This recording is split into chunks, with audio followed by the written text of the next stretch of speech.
89.6 FM Sargakshetra Radio Garage. Sargakshetra 89.6 FM radio ഗാരേജിന്റെ സമയോടെ തുടങ്ങുവാണ്. രണ്ടുപേർ ചേർന്ന് ഗാരേജിന്റെ ഷട്ടർ ഉയർത്തുന്നു. ഒരാളുടെ പേര് വിനു എന്നാണ്, ഒരാളുടെ പേര് എന്താണ്? കെവിൻ. ഓക്കെ, അപ്പോൾ നമ്മൾ വർഷത്തിന്റെ അവസാന ദിവസങ്ങളിലൂടെ സഞ്ചരിച്ചുകൊണ്ടിരിക്കുന്ന ഒരു സമയമാണ് 2025. ഒരുപാട് സന്തോഷങ്ങൾ ജീവിതത്തിലേക്ക് കൊണ്ടുവന്ന വർഷമാണെങ്കിൽ സന്തോഷങ്ങളുടെ പട്ടികയിൽ ഒരുപാട് പുതുപുത്തൻ വാഹനങ്ങളും നമ്മൾ ഉൾപ്പെടുത്തേണ്ടി വരും. അങ്ങനെ 2025 തീരാൻ പോകുന്നതിന് മുൻപ് വാഹനങ്ങളുടെ കണക്ക് പറഞ്ഞു കഴിഞ്ഞാൽ ഒരുപാട് വാഹനങ്ങൾ വന്നിട്ടുണ്ട്, വരാനിരിക്കുന്നുണ്ട്. അതായത് ജാനുവരി 26 ജാനുവരിയിലേക്ക് എത്തുമ്പോൾ കുറെ കലക്കൻ വാഹനങ്ങൾ കൂടി വരാനുണ്ട്. ജനുവരി 26 മാത്രമല്ല, 2026 മുഴുവൻ നോക്കുകയാണെങ്കിൽ നിരവധി വാഹനങ്ങൾ, ഒരുപാട് വാഹനങ്ങൾ വരാൻ പോകുന്നുണ്ട്. അപ്പൊ നമ്മൾ ഇന്നത്തെ ഗാരേജ് ചർച്ച ചെയ്യാൻ പോകുന്നത് ഏതാണെന്ന് വെച്ച് കഴിഞ്ഞാൽ, ടാറ്റ നമുക്ക് എല്ലാവർക്കും ഇഷ്ടപ്പെട്ട ബ്രാൻഡാണ്. ഒരുപാട് മനുഷ്യർ ടാറ്റയെ സ്നേഹിക്കുന്നുണ്ട്, ഇഷ്ടപ്പെടുന്നുണ്ട്. ടാറ്റ ഇഷ്ടപ്പെടുന്നവരോട് ചോദിക്കണം, അല്ലെങ്കിൽ ടാറ്റ വാഹനം സ്വന്തമായിട്ട് ഇല്ലാത്തവരും ടാറ്റ ഇഷ്ടമുള്ള ഒത്തിരി പേരുണ്ട്. അപ്പൊ അങ്ങനെ ഇഷ്ടമുള്ളവരോട് ചോദിച്ചു കഴിഞ്ഞാൽ ടാറ്റയുടെ മോഡലുകളിൽ ഏറ്റവും ഇഷ്ടം, ഒരുപാട് പൈസയൊക്കെ കിട്ടിക്കഴിഞ്ഞാൽ എടുക്കാൻ ഇഷ്ടം, അല്ലെങ്കിൽ എന്നെങ്കിലും ഈ ഒരു വണ്ടി എടുത്താൽ മതി, അങ്ങനെ നമ്മളുടെ ടാറ്റയുടെ ഇഷ്ടങ്ങളുടെ പട്ടികയിൽ അല്ലെങ്കിൽ ടാറ്റ സ്വപ്നങ്ങളുടെ പട്ടികയിൽ ഏറ്റവും മുകളിൽ നിൽക്കുന്ന വാഹനം ഏതാണെന്ന് ചോദിച്ചു കഴിഞ്ഞാൽ അതിനൊരേ ഒരു ഉത്തരവുള്ളൂ. ഏതായിരിക്കും? ഹാരിയർ ആണ്. ഹാരിയർ ഇഷ്ടമില്ലാത്തവരൊന്നും ഇല്ല, പക്ഷെ ഇഷ്ടമുള്ള എല്ലാവർക്കും അത് എടുക്കാൻ പറ്റണമെന്നില്ല. ടാറ്റ നൽകുന്ന ഏറ്റവും പ്രീമിയം വണ്ടി എന്ന് വേണമെങ്കിൽ വിളിക്കാൻ പറ്റും. ഹാരിയർ നിൽക്കുന്നത് കാണാൻ തന്നെ ഒരു പ്രത്യേക ഭംഗിയാണ്. ഹാരിയർ പാസ് ചെയ്ത് പോകുന്നത് കാണാൻ തന്നെ ഒരു അരങ്ങാണ്. നമുക്ക് ഇഷ്ടമുള്ളതെല്ലാം സ്വന്തമാക്കാൻ പറ്റണമെന്നില്ലല്ലോ. അതെ, ഒരു വലിപ്പമുള്ള നിറഞ്ഞു നിൽക്കുന്ന ഒരു ആന. അതെ, അപ്പോ ഹാരിയറിന്റെ ഡിസൈൻ മുതൽ, അല്ലെങ്കിൽ ഹാരിയർ ഇറങ്ങിയപ്പോൾ മുതൽ ടാറ്റ മാർക്കറ്റിൽ കളം പിടിച്ചതും, അല്ലെങ്കിൽ ഹാരിയർ അത്രത്തോളം ചർച്ച ചെയ്യപ്പെട്ടതും എല്ലാം നമ്മൾ പണ്ട് മുതൽ, ഹാരിയർ ഇറങ്ങിയ കാലം മുതലേ അറിഞ്ഞിട്ടുള്ളതാണ്, വായിച്ച് മനസ്സിലാക്കിയിട്ടുള്ളതാണ്. ഹാരിയറിനെ വീണ്ടും അല്പം പുതുമകളൊക്കെ കൊടുത്ത് നിരത്തിലിറക്കാൻ വേണ്ടി തയ്യാറെടുത്തുകൊണ്ടിരിക്കുകയാണ് ടാറ്റ. ഹാരിയർ കഥകൾ ഇന്ന് ഗാരേജിൽ പറയാൻ ഉദ്ദേശിച്ചിട്ടുണ്ട്. ഹാരിയർ മാത്രമല്ല, ഹാരിയറിന്റെ ചേട്ടനും അനിയനായിട്ട് വന്ന വേറൊരാളുകൂടി ഹാരിയറിന്റെ ഒപ്പം വന്നായിരുന്നല്ലോ, സഫാരിയുടെ കഥകളും ഇന്ന് ഗാരേജിൽ പറയാൻ ഉദ്ദേശിച്ചിട്ടുണ്ട്. അതെ, രണ്ടിനും വലിയൊരു മാറ്റങ്ങൾ വന്നിട്ടുണ്ട്. ഓക്കെ, രണ്ട് വാഹനത്തിന് ആ മാറ്റങ്ങൾ ഒരേ സമയം തന്നെ ഒരേ സമയം രണ്ടിനും മാറ്റങ്ങൾ വരുത്തി അവതരിപ്പിച്ചിരിക്കുകയാണ്. കാരണം ഇവരോടൊക്കെ മത്സരിക്കുന്നത് ആരാണെന്ന് പോലും പലപ്പോഴും നമ്മൾ മറന്നു പോകാറുണ്ട്. കാരണം അത്രത്തോളം ആ ഒരു സെഗ്മെന്റിൽ വളരെയധികം ശക്തമായി നിലകൊള്ളുന്ന രണ്ട് വാഹനങ്ങൾ, സഫാരി, ഹാരിയർ. അത് കറക്റ്റാണ് വിനിച്ചേട്ടൻ പറഞ്ഞത്. ഇപ്പൊ നമ്മൾ ഓരോ വാഹനങ്ങൾ എടുക്കുമ്പോഴും ഓരോ സെഗ്മെന്റ് ഉണ്ട്. ഓക്കെ, നമ്മൾ ഏറ്റവും കൂടുതൽ ഡിസ്കസ് ചെയ്തത് ക്രെറ്റ സെഗ്മെന്റ്. അതെ, അപ്പോൾ ആ സെഗ്മെന്റിൽ നമ്മൾ ക്രെറ്റ എന്നുള്ള ഒരു വാഹനത്തിനെ വെച്ചിട്ടാണ് ബെഞ്ച് മാർക്ക് ചെയ്യുന്നത്. ഓക്കെ, എന്നാൽ ഹാരിയറും സഫാരിയും നോക്കുന്ന സമയത്ത് അവിടെ അങ്ങനെ ഒരു സെഗ്മെന്റ് പറയാനില്ല. ഇവര് തന്നെയാണ്, ഇവരോളം അല്ലെങ്കിൽ ഈ കാറ്റഗറിയിൽ വേറെ ഏതൊക്കെ വണ്ടിയുണ്ടെന്ന് വെച്ച് കഴിഞ്ഞാൽ വേറെ ഒന്നുമില്ല, ഹാരിയർ ഉണ്ട്, സഫാരി ഉണ്ട് എന്ന് തന്നെ പറയാൻ പറ്റും. അപ്പൊ ഹാരിയർ സഫാരി കഥകൾ പറയുന്ന ഗാരേജ് ഇവിടെ തുടങ്ങുവാണ്. കേട്ടുകൊണ്ട് തന്നെ ഇരുന്നോളൂ Sargakshetra 89.6 FM. 89.6 FM Sargakshetra Radio Garage. Radio ഗാരേജിൽ നമ്മൾ ഹാരിയറിനെയും സഫാരിയെയും പറ്റി ചർച്ച ചെയ്ത് തുടങ്ങുവാണ് എന്ന് പറഞ്ഞു. അപ്പോൾ എന്തായാലും അങ്ങനെ ഹാരിയറിനെയും സഫാരിയെയും പറ്റി ഈ 2025 അവസാന ദിവസങ്ങളിലൂടെ പോകുമ്പോൾ ചർച്ച ചെയ്യാനൊരു കാരണമുണ്ട്. കാരണം എന്ന് പറഞ്ഞു കഴിഞ്ഞാൽ ഹാരിയറും സഫാരിയും വലിയ മാറ്റങ്ങളോടെ നിരത്തിലിറങ്ങാൻ പോകുന്നു. എന്താണ് കെവിൻ, എന്തൊക്കെയാണ് മാറ്റങ്ങൾ സംഭവിക്കാൻ പോകുന്നത്? ഹാരിയറും സഫാരിയും ലോഞ്ച് ചെയ്ത അന്നു മുതൽ ഡീസൽ മാത്രമായിരുന്നു ലഭിച്ചുകൊണ്ടിരുന്നത്. ഓക്കെ, നല്ലൊരു ഡീസൽ എഞ്ചിനാണ് രണ്ട് വാഹനത്തിലുള്ളത്. ഹാരിയറിലാണെങ്കിൽ ഞാൻ ലോങ് ടൈം വാഹനങ്ങൾ യൂസ് ചെയ്യുന്ന ഒരാളായതുകൊണ്ട് തന്നെ ഹാരിയർ ഞാൻ യൂസ് ചെയ്തിട്ടുണ്ട്. ആ സമയത്തൊക്കെ എനിക്കൊരു 20 മുകളിലാണ് വാഹനത്തിൽ മൈലേജ് കിട്ടിയിട്ടുള്ളത്. 20 മുകളിൽ? അതെ. നല്ല എഞ്ചിൻ പവർ, ടോർക്ക് ഫിഗേഴ്സും വാഹനത്തിനുണ്ട്. നന്നായിട്ട് പുഷ് ചെയ്തുകൊണ്ട് പോകാൻ പറ്റുന്ന ഒരു വാഹനം കൂടിയാണ്. ഇപ്പോൾ വന്നിരിക്കുന്ന ഏറ്റവും വലിയ അപ്ഡേറ്റ് എന്ന് പറയുന്നത് ഇതൊരു പെട്രോൾ എഞ്ചിനായി മാറി എന്നുള്ളതാണ്. ഹാരിയറും സഫാരിയും പെട്രോൾ എഞ്ചിനുകൾ പുറത്തിറക്കുന്നു. അതെ, വർഷങ്ങൾക്ക് ശേഷം. സത്യം പറഞ്ഞാൽ വർഷങ്ങൾക്ക് ശേഷം എന്ന് വേണമെങ്കിൽ പറയാം. എങ്കിൽ പോലും ടാറ്റയ്ക്ക് ഒരു പെട്രോൾ എഞ്ചിൻ ഇല്ലായിരുന്നു. ഓക്കെ, ടാറ്റയ്ക്കുള്ള പെട്രോൾ എഞ്ചിൻ ഉണ്ട്, ഒരു ടാറ്റ ഡെവലപ്പ് ചെയ്ത ഒരു പെട്രോൾ എഞ്ചിൻ ഇല്ലായിരുന്നു. നമ്മൾ നേരത്തെ പറഞ്ഞിട്ടുണ്ടായിരുന്നു ഫിയറ്റിന്റെ എഞ്ചിനൊക്കെയാണ് പല വാഹനങ്ങളും എടുക്കുന്നത് എന്നുള്ളത്. അങ്ങനെ വന്ന സമയത്ത് ടാറ്റ ഇപ്പോൾ ലാസ്റ്റ് CRI ഉൾപ്പെടെ കൊണ്ടുവന്നിരിക്കുന്ന ആ ഒരു പെട്രോൾ എഞ്ചിൻ തന്നെയാണ് ഈ ഒരു സഫാരിയിലേക്കും ഹാരിയറിലേക്കും കൊണ്ടുവന്നിരിക്കുന്നത്. ഓക്കെ, അതിനകത്ത് ഏറ്റവും വലിയൊരു ഹൈലൈറ്റ് എന്ന് പറയുന്നത് ഡീസലിൽ നിന്ന് പെട്രോളിലേക്ക് വരുന്ന സമയത്ത് മൈലേജ് ആണല്ലോ എല്ലാവരും അയ്യോ മൈലേജ് കുറഞ്ഞു പോയി. 20 കിലോമീറ്റർ മൈലേജ് കിട്ടുന്ന വണ്ടി പെട്രോളിലേക്ക് മാറുമ്പോൾ അത് 15 ആയി, 14 ആയി എന്നൊക്കെ പറയുന്നുണ്ട്. സിആർഐയിൽ പെട്രോൾ എഞ്ചിൻ വന്ന സമയത്ത് ടെസ്റ്റ് ചെയ്തപ്പോൾ 29 കിലോമീറ്റർ ആണ് ക്ലെയിം ചെയ്ത മൈലേജ്. സിആർഐയിലെ പെട്രോൾ എഞ്ചിന്റെ മൈലേജ് ആണ്. അതെ, അത് ഇന്ത്യയെ ഞെട്ടിച്ചൊരു മൈലേജ് ആണ്. അതെ, 12 മണിക്കൂർ ഒരു ട്രാക്കിൽ ടെസ്റ്റ് ചെയ്താണ്, കണ്ടിന്യൂസ്ലി വാഹനം ടെസ്റ്റ് ചെയ്തിട്ട് ക്ലെയിം ചെയ്ത മൈലേജ് ആണ് 29. അത് ഇന്ത്യ ബുക്ക് ഓഫ് റെക്കോർഡ്സിലൊക്കെ അതിന് ഇന്ത്യക്കാർ ഞെട്ടി. അതെ അതെ, ഇന്ത്യ മുഴുവനും ഞെട്ടി. അതെ അതെ, സിആർ വന്നപ്പോ തന്നെ എല്ലാവരും ഞെട്ടി. മൈലേജൂടെ കേട്ടപ്പോ വീണ്ടും ഞെട്ടി. വണ്ടിയുടെ ബുക്കിംഗ് ഓപ്പൺ ആയപ്പോഴും ഞെട്ടിയതാണ്. 1 മണിക്കൂറിൽ എന്തോ ഒരു ദിവസത്തിൽ 70,000-ലധികം വണ്ടികൾ ബുക്ക് ചെയ്തതാണ്. അതെ അതെ, ആ ഒരു എഞ്ചിൻ തന്നെയാണ് ഈ ഒരു ഹാരിയറിലും സഫാരിയിലും ലഭിക്കുന്നത്. പക്ഷെ അത്രയും മൈലേജ് കിട്ടുമെന്നുള്ളത് സ്റ്റിൽ ഡൗട്ട്ഫുൾ ആണ്. ബിക്കോസ് വലിയ വണ്ടിയാണ്, വെയിറ്റ് കൂടുതലാണ്, പവർ കുറച്ചുകൂടി ട്യൂൺ ചെയ്യേണ്ടി വരും. അങ്ങനെയുള്ള പല കാര്യങ്ങൾ നോക്കുന്ന സമയത്ത് മൈലേജ് അത്രേ നമുക്ക് കിട്ടാൻ ചാൻസ് കുറവാണ്. എങ്കിൽ പോലും ഒരു 20 മുകളിൽ മൈലേജ് നമുക്ക് പ്രതീക്ഷിക്കാം. 20 മുകളിൽ മൈലേജ് ഉണ്ടാകും ഹാരിയറിലും സഫാരിയിലും പെട്രോൾ എഞ്ചിൻ വരുമ്പോൾ എന്നുള്ളത് എല്ലാവരെയും അത്ഭുതപ്പെടുത്തുന്നതാണ്, ഞെട്ടിക്കലാണ്. അതെ അതെ, ഓക്കെ. സോ എനിക്ക് തോന്നുന്നത് ഇനിയുള്ള മുമ്പോട്ടുള്ള മറ്റു മോഡൽസിലും ഈ ഒരു സെയിം എഞ്ചിൻ തന്നെയായിരിക്കും ടാറ്റ കൊണ്ടുവരാനും പോകുന്നത്. അതുകൊണ്ട് തന്നെ കുറച്ചുകൂടെ ഫ്യൂവൽ എഫിഷ്യൻസി എല്ലാ വാഹനങ്ങൾക്കും ഫ്രം ടിയാഗോ ടു സഫാരി നമുക്ക് കിട്ടാൻ സാധ്യതയുണ്ട്. കാര്യം ഇപ്പോൾ മാരുതിക്കാണ് ഏറ്റവും ഫ്യൂവൽ എഫിഷ്യൻസി ഉള്ള വാഹനം. ഓക്കെ, ഏത് വാഹനം എടുത്താലും 24, 30, 35 വരെ CNG ഉൾപ്പെടെ സാധ്യതയുള്ള വണ്ടിയാണ്, കിട്ടുന്ന വണ്ടിയാണ്. ഇവൻ ഞാനിപ്പം വിക്ടോറിയ സാനന്റെ ഉള്ള വാഹനം, അതിനെനിക്ക് 16 കിലോമീറ്റർ പെട്രോളിന് മാനുവലിന് മൈലേജ് ഉണ്ട്, കിട്ടുന്നുണ്ട്. സോ ആ ഒരു കോമ്പറ്റീഷൻ ടാറ്റയ്ക്ക് മറികടക്കാൻ സാധിക്കും, ഉറപ്പായിട്ട് മറികടക്കാൻ സാധിക്കും. കാരണം ടാറ്റയുടെ ചെറുവാഹനങ്ങൾക്ക് ഇപ്പൊ ടിയാഗോ അടക്കമുള്ള വാഹനങ്ങൾ പെട്രോൾ ഉപയോഗിച്ചുകൊണ്ടിരിക്കുന്നവർ പറയുന്ന ഒരേ ഒരു പരാതിയാണ് മൈലേജ് ഭയങ്കര കുറവാണ് കേട്ടോ. ഇത് വണ്ടി നല്ലതാണ്, വണ്ടി കലക്കനാണ്, പക്ഷെ മൈലേജ് ഇല്ല, ഇത് എന്ത് ചെയ്യാൻ പറ്റും? അപ്പൊ അതെല്ലാം, ആ പരാതികളെല്ലാം, കുറെ മനുഷ്യരുടെ കുറെ നാളത്തെ പരാതികളെല്ലാം ടാറ്റ പടയ നമ്പർ പരിഹരിക്കാൻ പോവുകയാണ്. അതെ അതെ, പരിഹരിച്ചു വരുമ്പോൾ പിന്നെ ടാറ്റയും മാരുതിയും തമ്മിലുള്ള മത്സരം വളരെ ശക്തമാകും. അതെ അതെ, വളരെ ശക്തമാകട്ടെ. റേഡിയോയിൽ പാട്ടുകൾ വരുന്നുണ്ട്. ഇത് Sargakshetra 89.6 FM. 89.6 FM Sargakshetra. Radio Garage. Radio ഗാരേജിൽ നമ്മൾ ടാറ്റയുടെ ഏറ്റവും പ്രീമിയം വാഹനങ്ങളായിട്ടുള്ള സഫാരിയെയും ഹാരിയറിനെയും പറ്റി ചർച്ച ചെയ്തുകൊണ്ടിരിക്കുകയാണ്. ഹാരിയർ സഫാരി എന്ന് പറയുമ്പോൾ ഞാൻ ആദ്യം പറഞ്ഞതുപോലെ തന്നെ ഒരുപാട് പേരുടെ മനസ്സിൽ ആഗ്രഹമാണ് ഹാരിയർ എടുക്കണം. അതിപ്പോൾ ആഗ്രഹം ഉണ്ടാകാം, അത് എത്രത്തോളം നടപ്പിലാക്കാൻ പറ്റും എന്നതിനെ പറ്റി പിന്നീട് അവർ ആലോചിച്ചുകൊണ്ടേയിരിക്കും. കാരണം വിലയാണ്, അത്യാവശ്യം നല്ല വിലയുള്ള വണ്ടിയാണ്. പ്രീമിയം വണ്ടി ആയതുകൊണ്ട് തന്നെ കാണാനും അല്ലെങ്കിൽ എവിടെ ചെന്നാലും അതൊരു പദവിയാണ്. ഇപ്പോൾ ഹാരിയറിലെ സഫാരിയുടെ ഒക്കെ ഡാർക്ക് എഡിഷൻ എന്നൊക്കെ പറഞ്ഞാൽ അതൊരു വരവാണ്. അത് വന്നു കഴിഞ്ഞാൽ നമ്മളിങ്ങനെ നോക്കി നിൽക്കും. എനിക്ക് തോന്നുന്നത് ഡാർക്ക് എഡിഷൻ ഇത്രയധികം സെലിബ്രേറ്റ് ചെയ്യപ്പെട്ട ഒരു വാഹനം ഹാരിയർ തന്നെ. അതെ. കെവിൻ, നമ്മള് സിയാറയുടെ ലോഞ്ചിന് കെവിൻ പറഞ്ഞതുപോലെ നമ്മൾ കാണാതിരുന്ന ഒരു കളർ ഡാർക്ക് എഡിഷൻ ആയിരുന്നു. കെവിൻ തന്നെ പറഞ്ഞു കുറെ നാൾ കഴിയുമ്പോൾ ടാറ്റ കൊണ്ടുവരും ഹാരിയർ. അതായത് എല്ലാത്തിന്റെയും ഡാർക്ക് എഡിഷൻ അല്പം വൈകി എത്തിച്ച് മാർക്കറ്റിൽ തരംഗം ഉണ്ടാക്കുന്ന ടാറ്റയുടെ തന്ത്രം സിആർഐയിലും വരാൻ സാധ്യതയുണ്ട്. ഹാരിയറിൽ അത് വന്നു കഴിഞ്ഞാൽ ഇപ്പൊ 2 വാഹനങ്ങളെ പറ്റി നമ്മൾ സംസാരിച്ചുകൊണ്ടിരിക്കുന്നു. ഹാരിയർ ഉണ്ട്, അതുപോലെ തന്നെ സഫാരി ഉണ്ട്. അപ്പോ എന്താണ് എഞ്ചിൻ സൈഡിലൊക്കെ എന്തൊക്കെ വ്യത്യാസങ്ങൾ വന്നിട്ടുണ്ട്? മെയിൻ മാറ്റം വന്നിരിക്കുന്നത് എഞ്ചിനിലാണ്. ഓക്കെ, നമുക്കൊരു ഡീസൽ എഞ്ചിൻ നേരത്തെ ഉണ്ടായിരുന്നു, ഇപ്പോൾ ഒരു പെട്രോൾ എഞ്ചിൻ നമുക്ക് ലഭിക്കുന്നുണ്ട്. ടാറ്റ ഒരു പുതിയ വാഹനം ഇറക്കി കഴിഞ്ഞാൽ നമ്മൾ കഴിഞ്ഞ കുറച്ച് നാളുകളായിട്ട് കാണുന്ന ഒരു ഡെവലപ്മെന്റ് എന്ന് പറയുന്നത് ഒരു വാഹനം അവതരിപ്പിച്ചു കഴിഞ്ഞാൽ അതിന് എല്ലാവിധ ഫ്യൂവൽ ഓപ്ഷൻസും കൊടുക്കും. ഓക്കെ, ഇപ്പം സിആർ നോക്കുകയാണെങ്കിൽ വിനിച്ചേട്ടൻ ഉണ്ടായിരുന്നല്ലോ, പെട്രോൾ, ഡീസൽ ഉണ്ട്, CNG ഉണ്ട്, ഹൈബ്രിഡ് വരുന്നുണ്ട്, EV വരുന്നുണ്ട്. ഒരു വാഹനത്തിന് 5 ഓപ്ഷൻസ് കൊടുക്കുന്നു.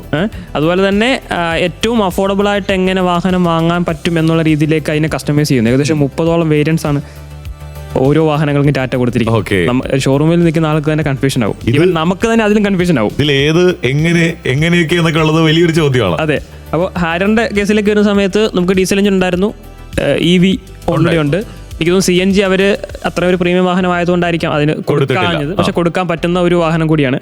അതിലേക്ക് ഇപ്പോൾ ഒരു പെട്രോൾ എഞ്ചിനും കൂടെ വന്നിട്ടുണ്ട്. സോ ഇനി എനിക്ക് തോന്നുന്നത് ഒരു ഹൈബ്രിഡും കൂടി ഇനിയിപ്പോൾ വരാനായിട്ടുള്ള സാധ്യതയുണ്ട്. സോ ഇനി എഞ്ചിൻ സ്പെക്കിലേക്ക് വരികയാണെങ്കിൽ 1500 cc ആണ് 4 സിലിണ്ടർ എഞ്ചിനാണ് കൊടുത്തിരിക്കുന്നത്. 170 PS പവറും 280 Nm ടോർക്കും പ്രൊവൈഡ് ചെയ്യുന്ന ഒരു എഞ്ചിനാണ് കൊടുത്തിരിക്കുന്നത്. സോ ഈ ഒരു എഞ്ചിൻ തന്നെയാണ് 2 വാഹനങ്ങൾക്കും, സഫാരിക്കും ഹാരിയറും സെയിം എഞ്ചിൻ തന്നെയാണ്. പവറിലും ടോർക്കിലും ഒന്നും യാതൊരു വ്യത്യാസവുമില്ല. പക്ഷേ സഫാരിക്ക് കുറച്ച് വെയിറ്റ് കൂടുതലാണ്, ബിക്കോസ് അതൊരു 7 സീറ്റർ വാഹനമായതുകൊണ്ട്. ഓക്കെ, ബാക്കി സ്പെക്കിലൊന്നും യാതൊരുവിധ വ്യത്യാസങ്ങളൊന്നും. സെയിം എഞ്ചിനിൽ ഓടുന്ന 2 പ്രീമിയം വാഹനങ്ങൾ. അതെ അല്ലേ? അപ്പൊ അതിനകത്ത് പെട്രോൾ വരുമ്പോൾ കുറേയധികം അത്ഭുതങ്ങൾ ഒളിപ്പിച്ച് വെച്ചിട്ടാണ് പെട്രോൾ എഞ്ചിൻ കൊണ്ടുവരുന്നത്. ഏറ്റവും വലിയ അത്ഭുതം എന്ന് പറഞ്ഞാൽ കെവിൻ നേരത്തെ പറഞ്ഞ പോലെ തന്നെ മൈലേജ് ഒരുപാട് കുറയില്ല. അതെ, അത് ഏറ്റവും വലിയൊരു എടുത്തു പറയേണ്ട ഒരു കാര്യമാണ്. ബിക്കോസ് ഇത്രയും വെയിറ്റ് ഉള്ള ഒരു വാഹനമാണ്. ഇത്രയും വെയിറ്റ് ഉള്ള ഒരു വാഹനത്തിന് ജസ്റ്റിഫൈ എന്നൊരു മൈലേജ് എന്ന് പറയുന്നത് അക്സെപ്റ്റബിൾ ആണ്. അതെ, അത് കൊള്ളാം. ടാറ്റ ശരിക്കും അത്ഭുതപ്പെടുത്തിക്കൊണ്ടിരിക്കുകയുണ്ട്. CRIക്ക് ശേഷം 2025 തീരുന്നതിന് മുമ്പ് ഞങ്ങൾ നിങ്ങളെ ഞെട്ടിച്ചേ അടങ്ങുള്ളൂ എന്ന് പറഞ്ഞുകൊണ്ട് പുറത്തിറക്കാൻ പോകുന്ന 2 മോഡലുകൾ. സഫാരി ഹാരിയർ കഥകളാണ് റേഡിയോയിൽ കേട്ടുകൊണ്ടിരിക്കുന്നത്. ഇത് Sargakshetra 89.6 FM. 89.6 FM Sargakshetra. Radio Garage. Safari Harrier കഥകൾ പറഞ്ഞുകൊണ്ടാണ് നമ്മൾ ഗാരേജ് ഇങ്ങനെ മുന്നോട്ട് കൊണ്ടുപോയിക്കൊണ്ടിരിക്കുന്നത്. അതുകൊണ്ട് തന്നെ ഒരുപാട് പേർ പ്രതീക്ഷയോടെ കാത്തിരിക്കുന്ന വണ്ടിയാണ്. അതായത് ഹാരിയറും സഫാരിയും എടുക്കാൻ ഇഷ്ടപ്പെടുന്ന ഒരുപാട് പേരുണ്ട്. 2026 ആകട്ടെ, 26 നമുക്ക് വണ്ടി എടുക്കാൻ പറ്റിയ വർഷം. അപ്പോൾ എടുക്കുന്നുണ്ടെങ്കിൽ ഞങ്ങൾ ഹാരിയർ എടുക്കുന്നുള്ളൂ, അല്ലെങ്കിൽ സഫാരി ഒന്ന് നോക്കട്ടെ, 7 സീറ്റർ ആയതുകൊണ്ട് ഇത് എടുക്കണം എന്നൊക്കെ വിചാരിച്ചിരിക്കുന്നവരെ ഒരുപാട് സന്തോഷിപ്പിക്കുന്ന വാർത്ത തന്നെയാണല്ലോ പെട്രോൾ എഞ്ചിൻ വരുന്നു എന്നുള്ളത്. എഞ്ചിൻ സൈഡ് നമ്മൾ പറഞ്ഞു കഴിഞ്ഞു. എഞ്ചിൻ സൈഡ് അല്ലാതെ വണ്ടി കാഴ്ചയിൽ എന്തൊക്കെ മാറ്റങ്ങൾ വരുന്നുണ്ട്? നിലവിൽ ഈ 2 വണ്ടിയെ പറ്റിയും അതിന്റെ ഡിസൈൻ സൈഡ് ആരും ഒരു കുറ്റവും ഇതുവരെ പറഞ്ഞു കേട്ടിട്ടില്ല. പ്രത്യേകിച്ച് ഹാരിയറിന്റെ ഒക്കെ ഡിസൈൻ കണ്ടിട്ട് ഇതുപോലെ വേറെ വണ്ടികൾ ഇറക്കിക്കൂടെയെന്ന് മറ്റ് കമ്പനികളോടൊക്കെ ചിലപ്പോൾ കമ്പനി മുതലാളിമാരോടൊക്കെ പലരും ചോദിച്ചിട്ടുണ്ടാവും, ഇതൊക്കെ കണ്ടുപഠിക്കും, ഇങ്ങനെയൊക്കെ വണ്ടി ഇറക്കിക്കൂടെയെന്ന്.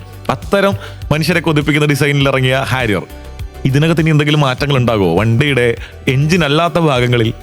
ടാറ്റയുടെ ഒരു സ്ട്രാറ്റജി നോക്കുകയാണെങ്കിൽ ഹൈ എൻഡ് പ്രീമിയം വാഹനങ്ങളിൽ കാണുന്ന ഫീച്ചേഴ്സ് ഒക്കെ തന്നെ നമുക്ക് ഒരു എൻട്രി ലെവൽ വാഹനങ്ങളിലേക്കൊക്കെ നമുക്ക് കൊണ്ടുവന്നിട്ടുണ്ട്. ഓക്കെ, ഒരു 5 സ്റ്റാർ സേഫ്റ്റി റേറ്റിംഗ് എല്ലാ വാഹനങ്ങൾക്കും കിട്ടുന്ന ഒരു ബ്രാൻഡ് ടാറ്റയാണ്. ഓക്കെ, അതൊരു നല്ല കാര്യമാണ്. ബിക്കോസ് സേഫ്റ്റി ഒരു സമയത്ത് വരെ ഒരു ഹൈ എൻഡ് പ്രീമിയം അതിന് നമ്മൾ അഡീഷണൽ പൈസ കൊടുക്കണമായിരുന്നു.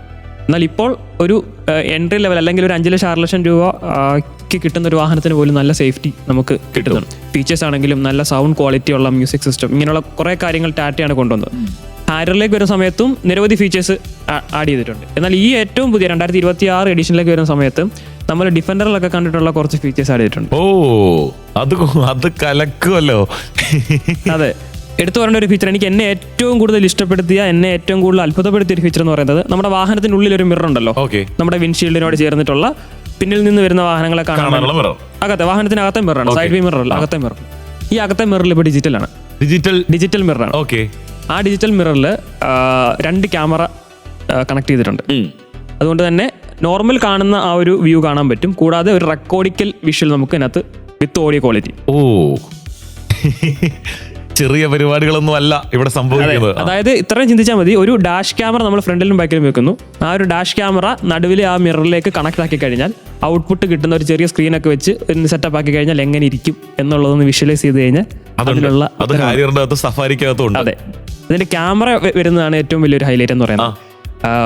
ഫ്രണ്ടിലെ ക്യാമറ ഈ ഒരു IRVM ഡിജിറ്റൽ IRVMന്റെ ബാക്കിലാണ് കൊടുത്തിരിക്കുന്നത്. ഓക്കെ, അപ്പൊ ഫ്രണ്ടിൽ നിന്നുള്ള വിഷ്വൽ, ഫ്രണ്ടിൽ വാഹനം മുമ്പോട്ട് പോകുന്ന വിഷ്വൽ ആ ഒരു ക്യാമറ, ആ ഒരു മിററിന്റെ പുറകിലത്തെ ക്യാമറ റെക്കോർഡ് ചെയ്യും. ഓക്കെ, ബാക്കിലെ ക്യാമറ എവിടെ ആയിരിക്കും? വിനി ചേട്ടൻ നോക്കി നോക്ക്. ബാക്ക് ഡോറിന്റെ ഒരു സെന്റർ പോർഷൻ ഒക്കെയാണല്ലോ സാധാരണ നമ്മൾ ക്യാമറ കണ്ടിട്ടുള്ളത്. അതെ, എന്നാൽ ഇവിടെ അതല്ല വരുന്നത്. പിന്നെ എവിടെയാ? വണ്ടിയുടെ റൂഫിന് മുകളിൽ ഒരു ഷാർക്ക് ഫിൻ ആന്റിന ഉണ്ട്. ആ ഒരു ആന്റിനയ്ക്കകത്ത് ഒരു ക്യാമറ വെച്ചിട്ടുണ്ട്.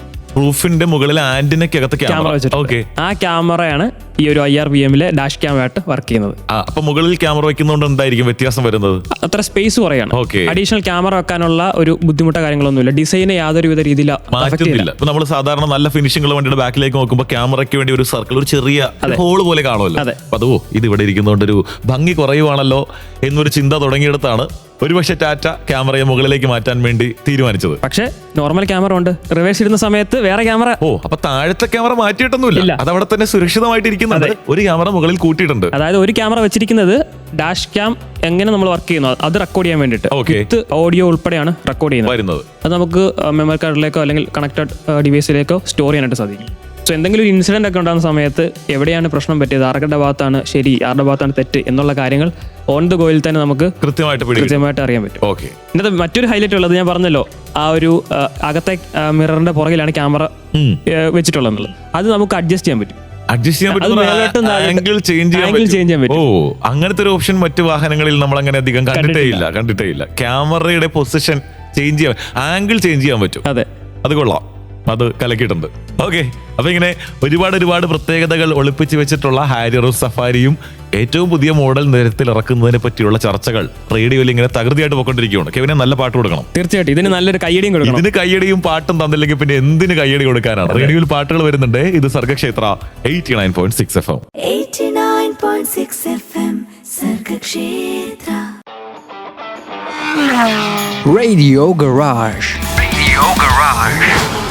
റേഡിയോ ഗാരേജിൽ ഹാരിയർ സഫാരി ചർച്ചകൾ ഇങ്ങനെ മുന്നോട്ട് പോയിക്കൊണ്ടിരിക്കുകയാണ്. നമ്മളിപ്പോ ഹാരിയറിനെ പറ്റിയാണ്. ഹാരിയർ സഫാരി ചർച്ച ഉണ്ടെങ്കിൽ ആദ്യം നമ്മൾ ഹാരിയറിനെ പറ്റി പറയും. ഹാരിയറിനെ പറ്റി പറഞ്ഞു തീർത്തിട്ടേ സഫാരി തുടങ്ങുള്ളൂ. അപ്പൊ കെവിൻ, 2 മോഡലുകളും 2 പെട്രോൾ മോഡലുകളും പുറത്തിറക്കി എന്ന് പറയുമ്പോൾ രണ്ടിലും ഇപ്പൊ നമ്മൾ ക്യാമറയാണ് കൂടുതൽ അത്ഭുതപ്പെടുത്തിക്കൊണ്ടിരിക്കുന്നത്. ആംഗിൾ ചേഞ്ച് ചെയ്യാൻ പറ്റുന്ന ക്യാമറ ഹാരിയറിന്റെ ബാക്കിൽ വെച്ചപ്പോൾ അതേ ക്യാമറ അവർ സഫാരിയിലും കൊണ്ടേ വെച്ചിട്ടുണ്ടോ, അല്ലെങ്കിൽ സഫാരി അവിടെ ചമ്മി നിൽക്കുമായിരിക്കുമോ? നോ, അങ്ങനെ ചമ്മാനായിട്ട് ടാറ്റ അനുവദിക്കുന്നില്ല എന്ന് വേണം പറയാൻ. 2 വാഹനങ്ങളിലും ഈ ഒരു സെയിം ഫീച്ചർ നമുക്ക് ലഭിക്കുന്നുണ്ട്. എന്നാൽ ഇത് മാത്രമല്ല, ടാറ്റയുടെ ഞാൻ പറഞ്ഞല്ലോ ഫ്രണ്ടിൽ നമുക്ക് 3 ക്യാമറ ലഭിക്കുന്നുണ്ട്. ഒന്ന് ഈ പറയുന്ന ഡാഷ് ക്യാമറ, ഫ്രണ്ടിൽ 3 ക്യാമറയാണ്, ബാക്കിൽ 2 ക്യാമറ, അങ്ങനെ 5 ക്യാമറയാണ് ടാറ്റ ഇപ്പോ. ഒരു സിനിമ ഷൂട്ടിംഗ് ആയിട്ട് പ്രഖ്യാപിച്ചുകൂടെ? നിറച്ച് ക്യാമറയൊക്കെ വെച്ചിട്ട് വണ്ടി ഓടിച്ചുകൊണ്ടിരിക്കുകയാണ്. ബാക്കിൽ 2 ക്യാമറ, ഫ്രണ്ടിൽ 3 ക്യാമറ, 5 ക്യാമറ ആയിട്ടാണ് കംപ്ലീറ്റ് റെക്കോർഡ് ചെയ്യുന്ന തരത്തിൽ വണ്ടി ഓടിക്കൊണ്ടിരിക്കുന്നത്. അതെ, you are under CCTV surveillance. അതെ. ഓക്കെ, എന്തായാലും ഇത് കൊള്ളാം. 2 വാഹനത്തിൽ ഏറെക്കുറെ ഒരേപോലെ തന്നെയാണ്. ഓക്കെ, ഫീച്ചേഴ്സ് എല്ലാം വന്നിട്ടുള്ളത് ഇനിയിപ്പോ വാഹനത്തിന്റെ ഇന്റീരിയർ ഒക്കെ നോക്കുകയാണെങ്കിൽ പോലും ഏകദേശം സിമിലർ ഫീച്ചേഴ്സും സിമിലർ എലമെന്റ്സ് ഒക്കെ തന്നെയാണ് 2 വാഹനങ്ങളിലും കൊടുത്തിരിക്കുന്നത്. ഈ ഒരു ഞാൻ പറഞ്ഞല്ലോ മുൻപിൽ 3 ക്യാമറ കൊടുത്തിട്ടുണ്ട്. ഓക്കെ, അതിൽ ഒന്ന് 360 ഡിഗ്രി പാർക്കിംഗ് ക്യാമറയുടെ ഒരു ക്യാമറയാണ് കൊടുത്തിരിക്കുന്നത്. 2 പറയുന്നത് ഈ ഒരു ഡാഷ് ക്യാമറയുടെ ഭാഗമായിട്ടുള്ള ഒരു ക്യാമറ. 3 എയ്ഡാസിന്റെ ഒരു ക്യാമറയാണ്. ഓക്കെ, അങ്ങനെ 3 ക്യാമറകൾ വരുന്നുണ്ട്. ഇതിന് മറ്റൊരു ഇൻട്രസ്റ്റിംഗ് ഫീച്ചർ ഉള്ളത്, നമ്മൾ അതും ഹൈ എൻഡ് വാഹനങ്ങളിലാണ് കണ്ടിട്ടുള്ളത്. ഈ ഫ്രണ്ടിലെ 360 ഡിഗ്രി പാർക്കിംഗ് ക്യാമറ ഉണ്ടല്ലോ, അത് ഒരു ചെറിയ യൂണിറ്റ് ആണ് കൊടുത്തിരിക്കുന്നത്. അതിൽ പൊടിയാകാനായിട്ടുള്ള സാധ്യതയുണ്ട്. വാഹനം മുമ്പോട്ട് പോകുന്ന സമയത്തും യാത്ര ചെയ്യുന്ന സമയത്തും ഒക്കെ പൊടി അതിനകത്ത് പറ്റാനുള്ള സാധ്യതയുണ്ട്. അങ്ങനെ വരുന്ന സമയത്ത് വിഷ്വൽ നമ്മൾ ഉദ്ദേശിക്കുന്ന രീതിയിൽ ക്ലിയർ ആകണമെന്നില്ല. അത് വാഷ് ചെയ്യാനായിട്ട് ഒരു വാഷർ ഈ പ്രാവശ്യം ആഡ് ചെയ്തിട്ടുണ്ട്. പ്രീമിയം വാഹനങ്ങളിൽ മാത്രമുള്ള പരിപാടി. അതെ, ക്യാമറ കഴുകാം. ബാക്കിലെ ക്യാമറയും വാഷ് ചെയ്യും. അതെന്തായാലും കൊള്ളാം. അല്ലെങ്കിൽ നമ്മൾ ഒരാൾ ഇറങ്ങി പുറത്ത് പോയി വെള്ളം ഒഴിച്ച് അല്ലേ, ഈ പരിപാടിക്കൊന്നും വേണ്ട. അതെന്തായാലും കലക്കിയിട്ടുണ്ട്. ഓക്കെ, ഇതുപോലെ ഏതൊക്കെ മേഖലകളിലാണ് ഹാരിയർ സഫാരി നമ്മൾ ഞെട്ടിച്ചുകൊണ്ടിരിക്കുന്നത്? ഇന്റീരിയറിൽ ഒരു ചെറിയ മാറ്റങ്ങളൊക്കെ വന്നിട്ടുണ്ട്. ഒന്ന് ഞാൻ മുമ്പേ സൂചിപ്പിച്ച ആ ഒരു കളർ ചേഞ്ച് വന്നിട്ടുണ്ട്. പിന്നെ ഒരു മ്യൂസിക് സിസ്റ്റം കുറച്ചുകൂടി ഇമ്പ്രൂവ് ആക്കിയിട്ടുണ്ട്. നല്ലൊരു മ്യൂസിക് സിസ്റ്റം, ഒരു ഡോൾബി അറ്റ്മോസ് എക്സ്പീരിയൻസ് ചെയ്യാൻ പറ്റുന്ന ഒരു മ്യൂസിക് സിസ്റ്റം ചെയ്തിട്ടുണ്ട്. സ്ക്രീൻ മാറിയിട്ടുണ്ട്, ഇൻഫോർടൈൻമെന്റ് സ്ക്രീൻ മാറിയിട്ടുണ്ട്. നമ്മളൊരു ഹൈ എൻഡ് സാംസങ്ങിന്റെ ഒരു ഫോണോ അല്ലെങ്കിൽ സാംസങ്ങിന്റെ ഒരു TV ഒക്കെ യൂസ് ചെയ്യുന്ന ആ ഒരു ഫ്ലൂയിഡിക് നേച്ചറാണ്. സാംസങ്ങിന്റെ ഡിസ്പ്ലേ തന്നെയാണ് കൊടുത്തിരിക്കുന്നത്. പക്ഷെ അതിലെ റെസൊല്യൂഷനും അതിലെ ഇൻബിൽട്ട് മാപ്പ് നാവിഗേഷനൊക്കെ ആഡ് ചെയ്തിട്ടുണ്ട്. അതിന്റെ ആ ഒരു ടച്ച് ഫീൽ എന്നൊക്കെ പറയുന്നത് നമ്മളത് തൊട്ട് കഴിഞ്ഞാൽ നമുക്ക് അത് അറിയാം, അതിന്റെ ഒരു പ്രീമിയം ക്വാളിറ്റി എന്ന് പറയുന്നത്. നമ്മൾ ചില ഐഫോൺ അല്ലെങ്കിൽ സാംസങ്ങിന്റെ ഹൈ എൻഡ് ഫോണൊക്കെ നമ്മൾ ഇങ്ങനെ യൂസ് ചെയ്ത് കഴിഞ്ഞാൽ നല്ല രസമില്ല ഡിസ്പ്ലേയിൽ ആ ഒരു ഫ്ലോ തന്നെ ഈ ഒരു സ്ക്രീനിൽ നമുക്ക് കിട്ടുന്നുണ്ട്. അതെ, അങ്ങനെ ഒരു കുറച്ചുകൂടി ഒന്ന് സൊഫിസ്റ്റിക്കേറ്റഡ് ആക്കിയിട്ടുണ്ട്. ഇന്റീരിയർ കുറച്ചുകൂടി ഒന്ന് അപ്ഡേറ്റ് ചെയ്തിട്ടുണ്ട്, അപ്ഗ്രേഡ് ചെയ്തിട്ടുണ്ട്. ഈവൻ ആ കൊടുക്കുന്ന പ്രൈസിന് കുറച്ചുകൂടി വർത്ത് ആയിട്ടുള്ള ഒരു ഇന്റീരിയർ ആണ് നമുക്ക് ഈ ഒരു വാഹനത്തിൽ എക്സ്പീരിയൻസ് ചെയ്യാനായിട്ട് സാധിക്കുന്നത്. ഓക്കെ, അപ്പോൾ കാശ് കൊടുത്ത് വാങ്ങിക്കുന്നവർക്ക് ഒരു കാരണവശാലും എന്തിന് ഇത്ര പൈസ കൊടുത്തു എന്നുള്ളത് ആലോചിക്കേണ്ടി വരില്ല. അതിനുള്ളതെല്ലാം നിറച്ചു വെച്ചിട്ടാണ് സഫാരിയും ഹാരിയറും നമ്മുടെ വീട്ടിലേക്ക് എത്താൻ പോകുന്നത്. റേഡിയോയിൽ ഇപ്പൊ പാട്ടുകളാണ് എത്താൻ പോകുന്നത്. ഇത് സർഗക്ഷേത്ര 89.6 FM റേഡിയോ ഗാരേജ് ആണ്. കൂടെ വിനുവും കെവിനുമാണ്. 89.6 FM Sargakshetra Radio Garage. Radio ഗാരേജിൽ ഹാരിയർ സഫാരി കഥകൾ ചർച്ച ചെയ്തുകൊണ്ടിരിക്കുന്നു. വിനുവും കെവിനും ഉണ്ട്. അപ്പൊ ഹാരിയറും സഫാരിയും വളരെയധികം പുതുമകളോടുകൂടി, പ്രത്യേകിച്ച് പെട്രോൾ വാഹനങ്ങൾ നിരത്തിലിറക്കാൻ തയ്യാറായിട്ട് നിൽക്കുന്ന സമയത്ത് നമ്മൾ വാഹനത്തിന്റെ അകവും പുറവും ഒക്കെ അരിച്ച് പരിശോധിച്ചുകൊണ്ടിരിക്കുന്നുണ്ട്. കാരണം ഇനിയിപ്പോ അത് അറിഞ്ഞില്ല കണ്ടില്ല എന്ന് പറയരുതല്ലോ. അപ്പൊ കെവിൻ, എന്താണ് വണ്ടിയുടെ അകത്തും പുറത്തൊക്കെ ഇനി ഏതെങ്കിലും ഏരിയ നമ്മൾ വിട്ടുപോയിട്ടുണ്ടോ? എന്തെങ്കിലുമൊക്കെ പുതിയ കാര്യങ്ങൾ പറയാനുണ്ടോ? പുതിയ കാര്യങ്ങളുണ്ട്, പുതുമകൾ തന്നെയാണ്. പുതുമ മാത്രമേ ഉള്ളൂ, ഒന്നും പഴയതില്ല. പഴയതൊക്കെ അവർ മാറ്റി, പഴയതൊക്കെ ഡീസലിന്റെ അകത്തും പുതിയതെല്ലാം പെട്രോളിനകത്തേക്ക് മാറ്റുവാണ്. ഇന്റീരിയറിൽ എപ്പോഴും അപ്ഡേറ്റ്സ് കൊണ്ടുവരുന്നുണ്ട്. എല്ലാ ഒരു ഫേസ് ലിഫ്റ്റിൽ അല്ലെങ്കിൽ എല്ലാ ഒരു അപ്ഡേറ്റ്സിലും ഇന്റീരിയറിൽ മാറ്റങ്ങൾ കൊണ്ടുവരുന്നുണ്ട്. നമുക്ക് വെന്റിലേറ്റഡ് സീറ്റ്സ് വരുന്നുണ്ട്, മെമ്മറി ഫംഗ്ഷൻസ് ഒക്കെ വരുന്നുണ്ട്. എന്നാൽ ആ ഒരു മെമ്മറി ഫംഗ്ഷൻസിൽ കുറച്ചുകൂടി ഫീച്ചർ ആഡ് ഓൺ ചെയ്തിട്ടുണ്ട്. 3 മെമ്മറി ഫംഗ്ഷൻസ് സെറ്റ് ചെയ്യാനായിട്ട് സാധിക്കും. അത് കൂടാതെ നോർമലി മെമ്മറി സീറ്റ് സെറ്റ് ചെയ്യുന്നത് ആ സീറ്റിന്റെ പൊസിഷനാണ്. നമുക്ക് ഏത് പൊസിഷൻ ഡ്രൈവ് ചെയ്യാനുള്ള ഏറ്റവും അനുയോജ്യമായിട്ടുള്ള പൊസിഷൻ നമ്മൾ സേവ് ആക്കി വെക്കുന്നു എന്നുള്ളതാണ് മെമ്മറി ഫംഗ്ഷൻ കൊണ്ട് ഉദ്ദേശിക്കുന്നത്. ഇപ്പോൾ ആഡ് ചെയ്തിട്ടുള്ളൊരു ഫീച്ചർ എന്ന് പറയുന്നത് സൈഡ് വ്യൂ മിററിന്റെ പൊസിഷൻ കൂടി ആ ഒരു സീറ്റിനോട് കൂടി അല്ലെങ്കിൽ ആ ഒരു സീറ്റിന്റെ പൊസിഷനോട് കൂടി ആഡ് ചെയ്യാൻ പറ്റും. അതായത് സാധാരണ നമ്മൾ വണ്ടി കൈമാറി ഓടിക്കുമ്പോൾ ഉണ്ടാകുന്ന ഒരു വലിയ പ്രശ്നമാണല്ലോ, ബുദ്ധിമുട്ടാണല്ലോ. പ്രത്യേകിച്ച് ഉയരം കൂടിയവരും ഉയരം കുറഞ്ഞവരും വീട്ടിലുണ്ടെങ്കിൽ നല്ല ബുദ്ധിമുട്ടുണ്ടാകാറുണ്ട്. എന്റെ വീട്ടിൽ ഞാൻ നന്നായിട്ട് അനുഭവിക്കാറുണ്ട്. അപ്പോൾ എല്ലാ മിററും ഒന്നുകൂടി സെറ്റ് ചെയ്തതിന് ശേഷം വണ്ടി ഓടിച്ചിട്ട് നമ്മൾ വീട്ടിലുള്ള ഒരാൾക്ക് കൊടുക്കുമ്പോൾ ഇത് മുഴുവൻ അവരെ ഒന്നുകൂടി റീസെറ്റ് ചെയ്യേണ്ടി വരും. ഈ പ്രശ്നങ്ങൾ അവർ പരിഹരിക്കുകയാണ്. എന്താണ് മനുഷ്യന്റെ ബുദ്ധിമുട്ടുകളൊക്കെ കണ്ടറിഞ്ഞ് സഹായിക്കാനുള്ള വലിയ മനസ്സുണ്ടല്ലോ, അല്ലേ? അത് ടാറ്റയ്ക്കേ പറ്റുള്ളൂ. അതാണ് ഞാൻ പറഞ്ഞത്. ടാറ്റ ഹൈ എൻഡ് വാഹനങ്ങളിൽ കാണുന്ന ഫീച്ചേഴ്സ് ഒക്കെ നമുക്കൊന്ന് നോർമലൈസ് ചെയ്യാണ് എപ്പോഴും. ഓക്കെ, കുറച്ചുകൂടി ഒരു മിഡിൽ ലെവൽ ക്ലാസ്സിലേക്ക് കൊണ്ടുവരികയാണ്. ഇപ്പൊ എല്ലാ വാഹനങ്ങളും നോക്കിയാലും നമുക്ക് അറിയാൻ പറ്റും. ഇപ്പോൾ EV ഒക്കെ ആണെങ്കിലും ടാറ്റ ഏറ്റവും അഫോർഡബിൾ ആയിട്ടുള്ള EV ആണ് ടിയാഗോ EV നമുക്ക് ലഭിക്കുന്നത്. അതായത് ഒരു കോമൺ മാന് ഒരു പ്രീമിയം ലെവൽ കിട്ടുന്ന ഫീച്ചേഴ്സ് ഒക്കെ ഒരു നോർമലൈസ് ചെയ്യാണ്. അതാണ് ടാറ്റ എന്നുള്ള ഒരു മനുഷ്യൻ, ആ ഒരു രത്തൻ ടാറ്റയുടെ ഒരു വിഷൻ എന്ന് പറയുന്നത്. ഉറപ്പായിട്ടും അങ്ങനെയാണ് സിയാറ ജനിച്ചത് ഇന്ത്യയിൽ. 90s ഇന്ത്യയിലെ ആദ്യത്തെ SUV എന്ന് പറഞ്ഞ സിയാറ ജനിക്കുന്നതും ആ ഒരു വിഷയം കൊണ്ട് തന്നെയാണ്. അല്ലെങ്കിൽ എല്ലാം അല്ലേ, വിദേശ നിർമ്മിത വണ്ടിയൊക്കെ നാട്ടിൽ വന്നു കഴിഞ്ഞാൽ അതിനുണ്ടാകുന്ന ചെലവൊക്കെ സാധാരണക്കാർക്ക് പറ്റില്ലല്ലോ എന്ന് ഓർത്തിട്ട് നാട്ടിലെല്ലാവരും SUV ഓടിക്കട്ടെ അദ്ദേഹം തീരുമാനിച്ചതിന്റെ പേരിൽ ഒരു നാട് തന്നെ SUV-യിലേക്ക് മാറി. അതൊരു വിപ്ലവമായി. പിന്നെ ചന്നമ്പൻ SUV ചറവറാന്ന് പറഞ്ഞിറങ്ങി. പിന്നെ അങ്ങോട്ടേക്ക് SUV മാത്രമാണ്. കുറെ നാൾക്ക് ശേഷം സിയാറ വീണ്ടും വന്നു. എല്ലാ വീട്ടിലും ഒരു SUV. ടാറ്റ കണ്ട സ്വപ്നം. ആ ഒരു സ്വപ്നം ഏറെക്കുറെയൊക്കെ വളരെ ഗംഭീരമായിട്ട് നടക്കുന്നുണ്ട്. ഇനിയിപ്പോ ആരുടെയെങ്കിലൊക്കെ വീട്ടിൽ SUV എടുക്കാത്തവരുണ്ടെങ്കിൽ 2026 എടുക്കാനുള്ള എല്ലാ തീരുമാനങ്ങളും ടാറ്റ തന്നെ എല്ലാവരിലേക്ക് എത്തിച്ചിട്ടുണ്ട്. തട്ടിയിട്ട് നടക്കാൻ വയ്യാത്ത അവസ്ഥയാണ്. എണ്ണാൻ പറ്റാത്ത SUV-കളാണ്. നിങ്ങളിപ്പോ ഇനി SUV എടുക്കാത്തത് അതിന് മൈലേജ് ഇല്ലാതിട്ടാണെങ്കിൽ ഞങ്ങൾ 29 കിലോമീറ്റർ മൈലേജ് ഉള്ള വണ്ടി തരാം എന്ന് വരെ ടാറ്റ പറഞ്ഞു കളഞ്ഞു. ഇനിയിപ്പോ ഇന്ത്യയിൽ നമുക്ക് സഫാരിയിലേക്ക് പോകേണ്ടതുണ്ട്. സഫാരിയിൽ 7 സീറ്റർ വാഹനമാണല്ലോ. സഫാരിയിൽ ഒരു ഹൈലൈറ്റ് എന്ന് പറയുന്നത് റെഡ് ഡാർക്ക് എഡിഷൻ എലമെന്റിലാണ് അതിന്റെ ഒരു ഇന്റീരിയർ സെറ്റ് ആക്കിയിരിക്കുന്നത്. ഒരു കംപ്ലീറ്റ്ലി ഒരു സ്ട്രോബെറി റെഡോട് കൂടിയിട്ടുള്ള സീറ്റ് കളർ, നല്ല പ്രീമിയം മെറ്റീരിയൽസും ക്വാളിറ്റി വരുന്ന സീറ്റാണ് കൊടുത്തിരിക്കുന്നത്. 7 സീറ്റർ ആണ്, 3 റോ സീറ്റുകളുണ്ട്. പക്ഷെ 3ാമത്തെ റോയിൽ കിഡ്സിനായിരിക്കും കൂടുതൽ യാത്ര ചെയ്യാനായിട്ടുള്ള ഒരു കംഫർട്ട്. കാര്യം നമ്മൾ അഡൽട്സിന് ലെഗ് സ്പേസും അണ്ടർ തൈ സപ്പോർട്ടും ഹെഡ് റൂമും ഒക്കെ നോക്കുന്ന സമയത്ത് കുറച്ചുകൂടി കംഫർട്ടബിൾ കിഡ്സിനായിരിക്കും. കൂടാതെ നമുക്ക് ബോസ് മോഡ് വരുന്നുണ്ട്. നടുവിലെ റോയിൽ ഇരുന്നുകൊണ്ട് ഫ്രണ്ടിലെ ആ ഒരു കോ പാസഞ്ചർ ഇരിക്കുന്ന സീറ്റ് ഉണ്ടല്ലോ, അത് മുമ്പോട്ടോ പുറകോട്ടോ അഡ്ജസ്റ്റ് ചെയ്യണമെങ്കിൽ ബൈക്കിൽ ഇരുന്നുകൊണ്ട് ഒരു ഇലക്ട്രിക് ബട്ടന്റെ സഹായത്തോടു കൂടി നമുക്കത് ചെയ്യാനായിട്ട് സാധിക്കും. സിആർഐയിൽ നമ്മൾ കണ്ട സെയിം ഫീച്ചർ. അതെ, സെയിം ഫീച്ചർ.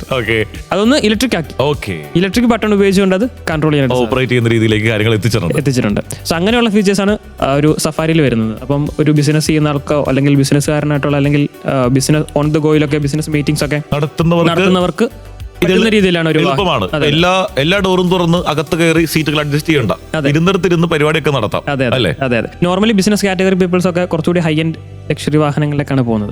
എന്നാൽ കഴിഞ്ഞ കുറച്ച് നാളുകളായിട്ട് മറ്റു ബ്രാൻഡ്സിന്റെ, ഞാൻ പേര് പറയുന്നില്ല, മറ്റു ബ്രാൻഡ്സിന്റെ ഒരു പുതിയ വാഹനങ്ങൾ ഈ ഒരു സെഗ്മെന്റിലേക്ക് കൊണ്ടുവരുന്ന നോക്കുന്ന സമയത്തും എന്നാൽ ഒരു എൻട്രി ലെവൽ ബിസിനസ്മാൻ പോലും ഇങ്ങനത്തെ കുറച്ച് ഒരു ഷോഫർ ഡ്രിവൻ ആയിട്ടുള്ള രീതിയിൽ വാഹനം ഓൺ ചെയ്യാൻ പറ്റുന്ന രീതിയിലേക്കൊക്കെ വാഹനത്തിനെ മാറ്റിയിട്ടുണ്ട്. ഓക്കെ, അപ്പൊ എന്തായാലും ടാറ്റ നമ്മളെ സന്തോഷിപ്പിച്ചുകൊണ്ടിരിക്കുകയാണ്. റേഡിയോയിൽ പാട്ടുകളാണ് വരുന്നത്. ഇത് സർഗക്ഷേത്ര 89.6 FM റേഡിയോ ഗാരേജിന്റെ ടൈമാണ്. കെവിനും വീനും ഉണ്ട് കൂടെ. 89.6 FM സർഗക്ഷേത്ര Radio Garage.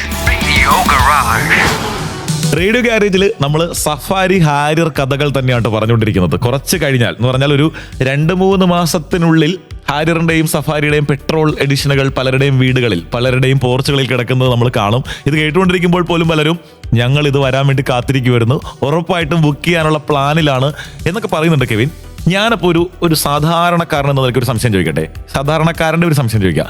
ഇപ്പോൾ എങ്ങനെ വന്നാലും ഹാരിയറും സഫാരി ഡീസൽ എഡിഷനുകൾ വളരെ ഗംഭീരമായി ഓടിക്കൊണ്ടിരിക്കുന്ന ഒരു സമയമാണ്. ആരും അതിനെ മോശം പറയാത്ത രീതിയിൽ, ആരും കുറ്റം പറയുന്നൊന്നും ഉണ്ടായിരുന്നില്ല.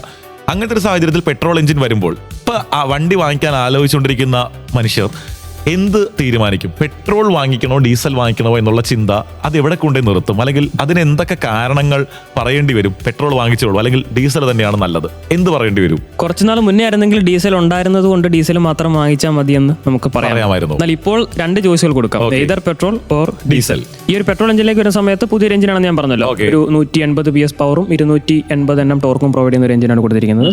നല്ല പവർഫുൾ ആയിട്ടുള്ള എഞ്ചിനാണ്. പക്ഷേ അത് വളരെയധികം ടാറ്റ ഒരു നല്ല അറിഞ്ഞുകൊണ്ടാണ് ഇങ്ങനത്തെ ഒരു എഞ്ചിൻ സെറ്റാക്കിയിരിക്കുന്നത്. കാര്യം ഡീസൽ എഞ്ചിൻ അവിടെ ഒരു ടോർക്കി ആയിട്ടുള്ള എഞ്ചിൻ ഓൾറെഡി ഉള്ള സ്ഥിതിക്ക് പെട്രോൾ എഞ്ചിൻ വരുന്ന സമയത്ത് ഒരിക്കലും പവറിന്റെ ആ ഒരു ലാഗ് അറിയാൻ പാടില്ല. കാരണം എല്ലാവരും ഡീസൽ ഓടിച്ച് അതിന്റെ ത്രില്ലിൽ നിൽക്കുന്ന ആളുകളുടെ അടുത്തേക്ക് പെട്രോൾ ആണോ അങ്ങനെ പറയിപ്പിക്കരുത്. അത് ടാറ്റ ചെയ്തിട്ടുണ്ട്. അതെ, അതായത് നല്ല റെസ്പോൺസീവ് ആയിട്ടുള്ള എഞ്ചിനാണ്. നമ്മൾ ത്രോട്ടിൽ കൊടുത്തു കഴിഞ്ഞാൽ നല്ല നമുക്ക് ആ ഒരു quick response, instant torque delivery ഒക്കെ നമുക്ക് അറിയാനായിട്ട് സാധിക്കുന്നുണ്ട്. നല്ല പവർഫുൾ ആയിട്ടുള്ള ഒരു എഞ്ചിനാണ്. പക്ഷേ എഞ്ചിൻ നോയ്സ് ഇപ്പോഴും അവിടെ ഉണ്ട്. ഒരു ഡീസൽ എഞ്ചിൻ ഓടിക്കുന്ന ആ എഞ്ചിൻ നോയ്സ് തന്നെയാണ് പെട്രോൾ എഞ്ചിനിലേക്ക് വന്നപ്പോഴും. ഓക്കെ, എനിക്ക് തോന്നുന്നത് ഈ ഒരു വാഹനത്തിന് വേണ്ടി ട്യൂൺ ചെയ്തിരിക്കുന്ന ഒരു എഞ്ചിനാണ്. അപ്പോൾ കുറച്ചുകൂടി പവർ കൂട്ടിയിട്ടുണ്ട്. അതുകൊണ്ടായിരിക്കും അത്രയും ഒരു സൗണ്ട് അകത്തേക്ക് വരുന്നത്. പക്ഷേ എന്നെ അത്ഭുതപ്പെടുത്തിയ ഒരു കാര്യമുള്ളത്, വാഹനത്തിൽ ഇൻസുലേഷൻ കൊടുത്തിട്ടുണ്ട് ബോണറ്റിൽ. സൗണ്ട് പുറത്തേക്ക് വരാതിരിക്കാൻ വേണ്ടിയിട്ടുള്ള രീതിയിലാണ് ഇൻസുലേഷൻസ് കൊടുക്കുന്നത്. ഇൻസുലേഷൻ കൊടുത്തിട്ടുണ്ട്. ക്യാബിൻ നല്ല സോളിഡ് ആണ്. അതായത് Dolby Atmos system tune set ചെയ്തിരിക്കുന്ന ഒരു ക്യാബിനാണ്. അതുകൊണ്ട് തന്നെ പുറത്തുനിന്നുള്ള നോയ്സ് മാക്സിമം കട്ട് ചെയ്യാനായിട്ട് ചെയ്തിട്ടുണ്ട്. അല്ലെങ്കിൽ പിന്നെ ഈ ഡോൾബി കൊടുത്തതുകൊണ്ട് കാര്യമില്ല. എന്നിട്ടും വാഹനത്തിൽ എഞ്ചിന്റെ നോയ്സ് അറിയാനായിട്ട് സാധിക്കുന്നുണ്ട്. ഒരുപക്ഷെ കെവിൻ നമുക്ക് വേണമെങ്കിൽ ഇതിന്റെ പോസിറ്റീവായിട്ട് എടുക്കാം. അതായത് ഇപ്പോൾ റെയിൽവേ ട്രാക്ക് ഉണ്ടല്ലോ, റെയിൽവേ ട്രാക്കിന്റെ തൊട്ടടുത്ത് വീട് വെച്ച് താമസിക്കുന്ന ഒരുപാട് മനുഷ്യരുണ്ട് നമ്മുടെ നാട്ടിൽ, കേരളത്തിലുടനീളം. ഇപ്പോൾ ഇങ്ങനെയുള്ളവരുടെ പ്രത്യേകത, ഇപ്പൊ നമ്മുടെ സുഹൃത്തുക്കളിലൊക്കെ വീടുകളുണ്ട്. അപ്പൊ നമ്മൾ അവിടെയൊക്കെ ചെല്ലുമ്പോൾ നമുക്കത് ട്രാക്കിലൂടെ ട്രെയിൻ പോകുന്ന ശബ്ദം കേൾക്കുമ്പോൾ നമുക്ക് എന്തു ശബ്ദം എന്നൊക്കെ തോന്നും. പക്ഷേ സ്ഥിരതാമസമാക്കിയ അവിടെയുള്ള മനുഷ്യർ വേറൊരു നാട്ടിൽ ട്രെയിനൊന്നും പോകാത്ത, എന്ന് പറഞ്ഞാൽ അത്രത്തോളം ബഹളമൊന്നും ഇല്ലാത്തൊരു സ്ഥലത്ത് പോയാൽ അവർക്ക് ഉറങ്ങാൻ പറ്റില്ല. എന്ന് പറഞ്ഞാൽ ഇത്രയും കാലം നമ്മൾ ആ ഒരു എഞ്ചിന്റെ ചെറിയൊരു ശബ്ദമൊക്കെ കേട്ട് ഹാരിയറും സഫാരി ഓടിച്ചുകൊണ്ടിരുന്നവർ പെട്ടെന്ന് പെട്രോളിലേക്ക് വരുമ്പോൾ മുഴുവൻ ശാന്തതയായി പോകാൻ പാടില്ല, ഒരു അനക്കമൊക്കെ വേണ്ടേ? അങ്ങനെ മനഃപൂർവ്വം ചെറിയൊരു ശബ്ദമൊക്കെ കൊടുത്താൽ നമ്മള് ഇപ്പോ ബുള്ളറ്റിനെ പറ്റി പറയുമ്പോൾ, റോയൽ എൻഫീൽഡിനെ പറ്റിയൊക്കെ പറയുമ്പോൾ വൈബ്രേഷനെ പറ്റി പറയുമല്ലോ. അപ്പോ റോയൽ എൻഫീൽഡ് പറയുന്നത് ഈ വൈബ്രേഷൻ ഞങ്ങൾ മനഃപൂർവ്വം വെച്ചതാ. നിങ്ങൾക്ക് വൈബ്രേഷൻ അനുഭവപ്പെടുന്നില്ലേ? അത് മനഃപൂർവ്വം വെച്ചാണ്. പിന്നെ എന്താ വ്യത്യാസം? അപ്പോ മറ്റു വാഹനങ്ങളിൽ നിന്ന് ഞങ്ങളെ വ്യത്യസ്തമാക്കുന്നത് വണ്ടിക്കകത്ത് ഇത്രയും വലിയ വണ്ടി നമ്മളെയും വലിച്ചുകൊണ്ട് പോകുന്നുണ്ട് എന്നുള്ളതിന്റെ ചെറിയ ശബ്ദമൊക്കെ ഒന്ന് കേൾക്കണമല്ലേ? അതെ, ഞാനൊരു ടാറ്റാനുകൂലിയൊന്നും അല്ല കേട്ടോ, വെറുതെ സപ്പോർട്ട് ചെയ്യാൻ വേണ്ടി പറഞ്ഞതേ ഉള്ളൂ. പക്ഷെ നമ്മൾ ഡീസൽ എഞ്ചിനിൽ നിന്നും പെട്രോൾ എഞ്ചിനിലേക്ക് വരുന്ന സമയത്ത് റിഫൈൻമെന്റ് ആണ് ഏറ്റവും വലിയൊരു കാര്യം. അതെ അതെ, ആ റിഫൈൻമെന്റ് നമുക്കിതിൽ ലഭിക്കുന്നില്ല. എന്റെ ഒരു കൺസേൺ, നമ്മൾ ആ ഒരു ഡ്രൈവ് കഴിഞ്ഞ സമയത്ത് ഫീഡ്ബാക്ക്, നമ്മൾ എഞ്ചിനീയേഴ്സിന് ഫീഡ്ബാക്ക് കൊടുക്കും സമയത്തും നമ്മൾ പറഞ്ഞൊരു കാര്യമാണ്. പക്ഷെ അവർ നമ്മുടെ കുറെ ചോദ്യങ്ങൾ ഇങ്ങോട്ട് ചോദിച്ചു, എങ്ങനെയാണ് സൗണ്ട് വരുന്നത്, ഏത് അർത്ഥത്തിലാണ്, ഏത് RPM-ലാണ്, ഹൈ എൻഡിലാണോ, മിഡ് റേഞ്ചിലാണോ, ലോ എൻഡിലാണോ, അതെ അതെ, പല ചോദ്യങ്ങൾ നമ്മുടെ അടുത്ത് ചോദിച്ചിരുന്നു. ഞാൻ പറഞ്ഞു എന്റെ പൊന്നിയേട്ടാ ശബ്ദമൊന്നും കേൾക്കുന്നില്ല, പ്രശ്നം തീർന്നോന്നല്ലേ? അങ്ങനെ നമ്മുടെ ജോലി ഇത് തമ്മിൽ പറയണം. അതുകൊണ്ട് നമ്മൾ പറഞ്ഞു, ഞാൻ പറഞ്ഞു വാഹനം സ്റ്റാർട്ടാക്കുന്നിടം തൊട്ട് ഐഡിയലാകുമ്പോൾ കുറച്ച് സൗണ്ട് കൂടുതലാണ്. എന്നാൽ നമ്മൾ ആ ഒരു ഡ്രൈവ് സമയത്ത് നോയ്സ് വരുന്നുണ്ട്, ഓഫ് കോഴ്സ് നോയ്സ് വരുന്നുണ്ട്. ആ സമയത്ത് അവരെയും വെച്ചുകൊണ്ടൊരു ഡ്രൈവ് പോയാലോ എന്ന് വരെ ഞാൻ ആലോചിച്ചു. ഞാൻ പറഞ്ഞ കാര്യങ്ങൾ പ്രോപ്പറായിട്ട് ഇപ്പോൾ ഒരു നോർമൽ ഒരു കോമൺ മാൻ പോയി ഹാരിയർ പെട്രോൾ വാഹനം ഓടിച്ചു കഴിഞ്ഞാൽ അയാൾക്ക് മനസ്സിലാകുന്ന രീതിയിലുള്ള ഒരു പ്രശ്നമല്ല, ആ ഒരു എഞ്ചിന്റെ ഒരു സ്വഭാവമാണ്. അതെ, അപ്പം ആ രീതിയിൽ അവരുടെ അടുത്ത് നമ്മൾ കമ്മ്യൂണിക്കേറ്റ് ചെയ്തിരുന്നു. അപ്പൊ മേ ബി ചിലപ്പോൾ അടുത്ത അപ്ഡേറ്റിലൊക്കെ ചിലപ്പോൾ ഒരു വരാനായിട്ടുള്ള സാധ്യതയുണ്ട്. ബിക്കോസ് ഈ ഒരു എമിഷൻ നോംസ് വെച്ചിട്ടാണ് എല്ലാവരും പെട്രോളിലേക്ക് പോകുന്നത്. ഇവൻ ഡൽഹി പോലുള്ള സിറ്റിയിലൊക്കെ ആണെങ്കിൽ 15 വർഷം ഒരു വണ്ടി വാങ്ങി 15 വർഷം മാത്രം ഓടിക്കാൻ പറ്റുക എന്ന് പറഞ്ഞു കഴിഞ്ഞാൽ അതൊരു ഒരു 30 ലക്ഷം രൂപയ്ക്ക് അടുത്ത് വരുന്ന വാഹനമാണ് ഈ ഹാരിയർ എന്ന് പറയുന്നത്. അതെ, എന്നിട്ട് അത് വാങ്ങി 15 വർഷം ഓടിച്ചിട്ട് മാറ്റേണ്ടി വരിക എന്ന് പറഞ്ഞാൽ 15 വർഷം പോലും ഇല്ല, 10 വർഷത്തിൽ താഴെ ഉള്ളൂ. 10 വർഷം ഡീസൽ 10 വർഷത്തിൽ താഴെ വാങ്ങി മാറ്റുക എന്ന് പറഞ്ഞു കഴിഞ്ഞാൽ അയ്യോ, ഇത് നമ്മള് ജീൻസും ടീഷർട്ടും വാങ്ങി മാറ്റുന്നത് പോലെ അല്ലല്ലോ, വണ്ടിയല്ലേ. അപ്പോൾ ഒരു കോമൺ മാന്റെ ഒരു ചോദ്യത്തിനുള്ള ഉത്തരം ഇതാണ്: പെട്രോൾ വാങ്ങാം, പക്ഷെ നോയ്സ് ഉണ്ട്, എഞ്ചിൻ നോയ്സ് അകത്തേക്ക് വരുന്നുണ്ട്. കുറച്ചുകൂടി ഒരു ടോർക്കിനെസ് വേണമെങ്കിൽ ഡീസൽ എഞ്ചിനിലേക്ക് പോകാം. ബിക്കോസ് പെട്രോൾ എഞ്ചിൻ ഒരിക്കലും ഡീസൽ എഞ്ചിൻ്റെ ആ ഒരു ടോർക്ക് ഫിഗേഴ്സ് കാഴ്ചവെക്കാൻ പറ്റില്ല. അല്ലെങ്കിൽ അത് അത്ര രീതിയിൽ ട്യൂൺ ചെയ്തിരിക്കുന്ന ഒരു എഞ്ചിൻ ആയിരിക്കണം. നോർമൽ ഒരു വാഹനത്തിൻ്റെ ആ സൈസും വെയിറ്റും വെച്ചിട്ട് ഒരു നല്ലൊരു എഞ്ചിൻ പെർഫോമൻസ്, നല്ല എഞ്ചിൻ പവർ ഫിഗേഴ്സ് ആണ് കൊടുത്തിരിക്കുന്നത്. ഇനി കൂടുതൽ ടോർക്ക് വേണമെങ്കിൽ ഡീസലിലേക്ക് പോവാം. ഓക്കെ, അപ്പോൾ എന്തായാലും അതിനുള്ള ഉത്തരവായല്ലോ. റേഡിയോയിൽ നല്ല പാട്ടുകൾ വരുന്നുണ്ട് കേട്ടോ. ഇത് Sargakshetra 89.6 FM. 89.6 FM Sargakshetra. Radio Garage. Radio ഗാരേജിൽ നമ്മൾ ഗാരേജ് അടയ്ക്കാനുള്ള സമയമായിട്ടുണ്ട്. ഇത്രയും വലിയ, അതായത് ടാറ്റ പുറത്തിറക്കിയ 2 പ്രീമിയം വാഹനങ്ങൾ ഒന്നിച്ച് അവതരിപ്പിച്ചതുകൊണ്ട് നമുക്ക് പറഞ്ഞ കാര്യങ്ങൾ തീർന്നിട്ടില്ല. ഇപ്പൊ കേട്ടുകൊണ്ടിരിക്കുന്ന ഗാരേജ് തുടക്കം മുതൽ കേട്ടുകൊണ്ടിരിക്കുന്ന പലരും കെവിൻ നമ്മളോട് പലയിടങ്ങളിൽ നിന്ന് ചോദിക്കുന്ന ചോദ്യം എനിക്ക് ശക്തമായിട്ട് കേൾക്കാൻ പറ്റുന്നുണ്ട്. എന്ന് പറഞ്ഞു കഴിഞ്ഞാൽ, നിങ്ങൾ കഥ മുഴുവൻ പറഞ്ഞല്ലോ, വണ്ടിയുടെ വില പറയൂ, ഇത് എപ്പോൾ ഞങ്ങൾക്ക് വാങ്ങിക്കാൻ പറ്റുമെന്ന് പറയൂ. 2 ചോദ്യങ്ങളാണ്. ഇതിന് വില എത്രയാണ്, എപ്പോൾ ഇത് ബുക്ക് ചെയ്യാൻ പറ്റും, എപ്പോൾ ഇത് വീട്ടിലേക്ക് എത്തിക്കാൻ പറ്റും? സത്യം പറയുകയാണെങ്കിൽ വില ഇതുവരെ അനൗൺസ് ചെയ്തിട്ടില്ല, വില പറഞ്ഞിട്ടില്ല. ഞാനിപ്പോ കഴിഞ്ഞ എപ്പിസോഡിൽ നമ്മൾ പറഞ്ഞ പോലെ നമ്മൾ നിലം തൊടാതെ പറക്കായിരുന്നു കഴിഞ്ഞ ഒരു 1.5 മാസമായിട്ട്. ഈ 1.5 മാസം ഓടിച്ച വാഹനങ്ങളുടെ വില ഒന്നും ഇതുവരെ പുറത്തു വന്നിട്ടില്ല. ഒരുപാട് വണ്ടി ഓടിച്ചു, ഒരുപാട് നല്ല പ്രത്യേകതകളുള്ള ഗുണങ്ങളുള്ള വണ്ടിയാണ്. പക്ഷേ എത്ര രൂപ കൊടുത്താൽ ഇതൊക്കെ കിട്ടുമെന്ന് അറിയാൻ പാടില്ല. ഈവൻ സിയാറ പോലും നമ്മൾ ഓടിച്ചതിന് ശേഷമാണ് അതിന്റെ വില വന്നിരിക്കുന്നത്. ഇപ്പോഴും വില വരാത്ത വേരിയൻസ് ഉണ്ട്. ഓ ശരി. അപ്പം ഈ വിറ്റാര ഓടിച്ചു, ഈ വിറ്റാരയുടെ വില വന്നിട്ടില്ല. സെൽട്ടോസ് നമ്മൾ അടുത്ത എപ്പിസോഡിൽ എന്തായാലും സംസാരിക്കുന്നതാണ്. വന്നിട്ടില്ല. വില വന്നിട്ടില്ല. ഇങ്ങനെ വണ്ടികൾ കിടക്കുകയാണ്, പക്ഷെ വില മാത്രം എല്ലാം 2026 അത്ഭുതപ്പെടുത്താൻ വേണ്ടി വെച്ചിരിക്കാന്ന് നമുക്ക് വിചാരിക്കാം. എനിക്ക് തോന്നുന്നു നമ്മൾ ഈ ജ്യോതിഷം പറയുന്ന ആൾക്കാരൊക്കെ പറഞ്ഞ പോലെ 2025 വളരെ മോശം വർഷമായിരുന്ന എല്ലാവർക്കും 2026 നല്ലൊരു വർഷമായിരിക്കും. അങ്ങനെയാണെങ്കിൽ കെവിന്റെ സാധാരണ ഒരു കെവിൻ പ്രഡിക്ഷൻ നടത്താറുണ്ടല്ലോ. Okay. അപ്പൊ എങ്ങനെയാണ് ഈ ഡീസൽ വേരിയന്റിന് വെച്ച് ഉറപ്പായിട്ടും ഡീസൽ പെട്രോൾ തമ്മിൽ വിലയിൽ നല്ല വ്യത്യാസങ്ങൾ ഉണ്ടാകും. അപ്പോ ഒരു ഹാരിയർ 30 ലക്ഷം രൂപയ്ക്ക് കിട്ടുന്ന വണ്ടി പെട്രോളിലേക്ക് എത്തുമ്പോൾ എത്ര രൂപ ഏറെക്കുറെ എത്രയാകും? ഏകദേശം ഒരു 1 ലക്ഷം രൂപ അങ്ങോട്ടോ ഇങ്ങോട്ടോ അതിനകത്ത് മാറാൻ വ്യത്യാസം നമുക്ക് പ്രതീക്ഷിക്കാം. വലിയ അത്ഭുതങ്ങളൊന്നും ഉണ്ടാകാൻ സാധ്യതയില്ല. പക്ഷെ വേറെ കാര്യമുണ്ട്, ഫീച്ചേഴ്സ് കുറച്ച് ആഡ് ഓൺ ചെയ്തിട്ടുണ്ട്. അതുകൊണ്ട് ചിലപ്പോ വില വേണമെങ്കിൽ കൂടിയേക്കാം. അല്ലാതെ ഒരു 25 ലക്ഷം രൂപയ്ക്ക് വീട്ടിൽ കൊണ്ടുവരാന്നൊക്കെ വിചാരിച്ചിരുന്നാൽ ചിലപ്പോൾ നടക്കില്ല. 25 ലക്ഷം രൂപയ്ക്ക് ബേസ് വേരിയന്റ് ചിലപ്പോൾ കിട്ടാം, ചെറിയ വേരിയന്റ് കിട്ടും. എല്ലാ സൗകര്യങ്ങളൊന്നും ഇല്ല, വണ്ടി മാത്രം മതി എങ്കിൽ ചിലപ്പോൾ അത് കിട്ടിയേക്കാം. അതെ, അത് ഈ ഹാരിയറും സഫാരിയൊക്കെ നമ്മൾ ഈ ബേസ് വേരിയന്റ് എടുക്കുകയാണെങ്കിൽ വീടൊക്കെ പണിതിട്ട് കട്ടളയൊന്നും ഇല്ലാതിരിക്കുന്ന ഒരു അവസ്ഥ ഉണ്ടല്ലോ, ആ ഒരു രീതിയാണ്. എടുക്കുവാണെങ്കിൽ നല്ല മോഡൽ തന്നെ എടുക്കണം, അല്ലെങ്കിൽ എടുക്കണ്ട. അല്ലേ, നമ്മള് സിനിമയിൽ സെറ്റ് ഇട്ടിരിക്കുന്നത് പോലത്തെ ഒരു ആർട്ട് പരിപാടി അല്ലല്ലോ. നമുക്ക് കയറി ഉപയോഗിക്കാനും പിന്നെ ഇത്രയും വില കൊടുക്കുമ്പോൾ ഇതിന്റെ ഫീച്ചേഴ്സ് ഒക്കെ നമുക്ക് അനുഭവിക്കാൻ വേണ്ടിയാണല്ലോ ഇത് കൊടുക്കുന്നത്. അപ്പൊ അതൊന്നും വേണ്ട എന്നൊക്കെ പറഞ്ഞ് അതിന്റെ പരിപാടി ഇല്ല. കാര്യം ഞാൻ ഇന്നിങ്ങോട്ട് വരുന്ന സമയത്ത് ഒരു സഫാരി ഞാൻ കണ്ടു. ഓക്കെ, അത് കാണുമ്പോൾ തന്നെ നമുക്കറിയാം ടോപ്പ് ആൻഡ് വേരിയന്റ് അല്ല, അതൊരു മിഡ് ലെവലോ അല്ലെങ്കിൽ ബേസിനോട് അടുത്തുള്ള വേരിയന്റ് ആണ്. ബിക്കോസ് ആ ഒരു വാഹനത്തിന്റെ പ്രസൻസ് അങ്ങനെയാണ്. കാര്യം ഹൈ എൻഡ് വരുമ്പോൾ 18 ഇഞ്ച് വീലോ 19 ഇഞ്ച് വീലോ വരും. ലോവർ എൻഡിലേക്ക് പോകുന്ന സമയത്ത് ചിലപ്പോൾ 16 ഇഞ്ചോ 17 ഇഞ്ചോ വരാം. വലിയ ശരീരവും മറ്റേ ചെറിയ കാലും. അതെ, നമ്മൾ തന്നെ പറയും അയ്യോ ദാരിദ്ര്യം. അപ്പൊ അങ്ങനെയില്ല, അങ്ങനെയൊന്നും സംഭവിക്കില്ല എന്ന് നമുക്ക് വിചാരിക്കാം. വിലയാണെങ്കിലും അത്യാവശ്യം തിരക്കേടില്ലാത്ത നല്ല വില തന്നെ കിട്ടാൻ സാധ്യത. രണ്ടിന്റെയും വില ഏറെക്കുറെ അങ്ങനെ തന്നെയായിരിക്കും. ഇനിയിപ്പോ എന്നത്തേക്ക് നമുക്ക് വീടുകളിലേക്ക് എത്തിക്കാൻ പറ്റും, ബുക്കിംഗ് തുടങ്ങാർ, അങ്ങനത്തെ കാര്യങ്ങളെ പറ്റിയും എന്തെങ്കിലുമൊക്കെ വിവരങ്ങൾ കിട്ടിയിട്ടുണ്ടോ? ജനുവരി 2nd വീക്കിലോ 3rd വീക്കിലോ ഇതിന്റെ പ്രൈസ് അനൗൺസ്മെന്റ് ഉണ്ടാവും. അതും കൂടി കഴിഞ്ഞിട്ടേ ബുക്കിംഗ് പരിപാടികൾ തുടങ്ങും. ഒരു ഫെബ്രുവരി മാർച്ച് ഒക്കെ ആവുമ്പോഴേ എനിക്ക് തോന്നുന്നത് ഈ ഒരു മാർച്ച് ആ ഒരു സമയം ആവും. അടുത്ത ഫിനാൻഷ്യൽ ഇയറിലായിരിക്കും കുറച്ചുകൂടി അഗ്രസീവായിട്ട് ടാറ്റ ഇതിനെ പുഷ് ചെയ്യാനായിട്ട്. ഓക്കെ. അപ്പൊ സമയമുണ്ട്, നമുക്ക് കാത്തിരിക്കാൻ, വെയിറ്റ് ചെയ്യാൻ കുറച്ച് സമയം കൂടുതൽ കിട്ടിയിട്ടുണ്ട്. പക്ഷേ അത്ര സമയത്തിനുള്ളിൽ തന്നെ പുതിയ വാഹനങ്ങൾ ഇനിയിപ്പം ഇങ്ങനെ വരിവരിയായിട്ട് നിൽക്കുള്ളൂ. ലൈനപ്പിൽ നിൽക്കുന്ന വാഹനങ്ങൾ ഏതൊക്കെയാന്ന് ചോദിച്ചാൽ തന്നെ ഒരുപാട് കില്ലാടി വണ്ടികൾ പുറത്തിറങ്ങാൻ വേണ്ടി നിൽക്കുന്നുണ്ട്. അതെങ്ങനെ കൂട് തുറക്കാൻ നിൽക്കുക, ചാടിപ്പോ നിൽക്കുകയാണ്. ഓക്കെ, അപ്പൊ ഗാരേജിന്റെ സമയം ഇവിടെ ഏറെക്കുറെ തീരുമ്പോഴേ നമ്മൾ അടുത്ത ആഴ്ച എന്ത് പറയും എന്നുള്ളതിനെ പറ്റി ഒരു സൂചന കൊടുത്തിരുന്നു. അടുത്ത ആഴ്ച എന്ന് പറഞ്ഞു കഴിഞ്ഞാൽ ഒരുപാട് പേർ വളരെയധികം ആകാംക്ഷയുടെ കാത്തിരിക്കുന്ന ഒരു വണ്ടിയാണ് അടുത്ത ആഴ്ച ചർച്ച ചെയ്യാൻ പോകുന്നത്. ആ വണ്ടിയുടെ പേര് മറ്റൊന്നുമല്ല, കിയ സെൽറ്റോസ് ഇറങ്ങിയ കാലം മുതൽ നമ്മളിപ്പോ ഹാരിയറിനെ പറ്റി പറഞ്ഞതുപോലെ തന്നെ ഇറങ്ങിയ മോഡൽ മുതൽ ഡിസൈൻ എല്ലാവർക്കും ഇഷ്ടപ്പെട്ട വണ്ടി കുറെ നാൾക്ക് ശേഷം ആരും ഒരു പരാതിയും പറഞ്ഞതിന്റെ പേരിലല്ല, ഞങ്ങൾ ഡിസൈൻ മാറ്റുന്നു എന്ന് പറഞ്ഞ് പുതിയ ഡിസൈനിൽ പുറത്തിറങ്ങാൻ പോകുന്ന 2026 പുറത്തിറങ്ങാൻ പോകുന്ന സെൽറ്റോസിനെ പറ്റിയാണ് നമ്മൾ അടുത്ത ആഴ്ച പറയാൻ പോകുന്നത്. അപ്പോൾ സെൽറ്റോസിന്റെ കഥകളുമായിട്ട് ഞങ്ങൾ ഒരുപാട് താമസിയാതെ വരും. അപ്പൊ ഞങ്ങൾ വരുമ്പോൾ ഒരു കൊല്ലം അങ്ങോട്ട് മാറിയിട്ടുണ്ടാകും. 2025 എന്ന് പറഞ്ഞ മനോഹരമായ വർഷം, വാഹന വിപണിയിൽ ഒരുപാട് സന്തോഷങ്ങൾ തന്ന വർഷം. ഒരുപക്ഷെ ഇത് കേട്ടുകൊണ്ടിരിക്കുന്ന പലരും ആലോചിച്ചിട്ടുണ്ട് 2025 വാഹനം വാങ്ങിക്കണമെന്ന ആഗ്രഹവുമായിട്ട്. ആ ആഗ്രഹം ഒരുപക്ഷെ അവസാന മാസങ്ങളിൽ, നവംബർ ഡിസംബർ മാസങ്ങളിൽ സാധിച്ചതിന്റെ സന്തോഷത്തിലിരിക്കുന്നവരൊക്കെ ഉണ്ടാകാം. അത് മാത്രമല്ല, ഇപ്പോൾ നമ്മളിപ്പോൾ പുതിയ കുറെ വാഹനങ്ങളെ പറ്റി ഡിസ്കസ് ചെയ്തു. അതിന്റെ തൊട്ട് പുറകിലത്തെ വെർഷൻ മാക്സിമം ഡിസ്കൗണ്ടിലൊക്കെ നിങ്ങൾക്ക് വാങ്ങാനായിട്ട് സാധിക്കും. ഇയറിന്റെ ആണ്. പുതിയ മോഡൽസ് വരുമ്പോൾ പഴയ മോഡൽസ് എന്തായാലും ക്ലിയർ ചെയ്യും.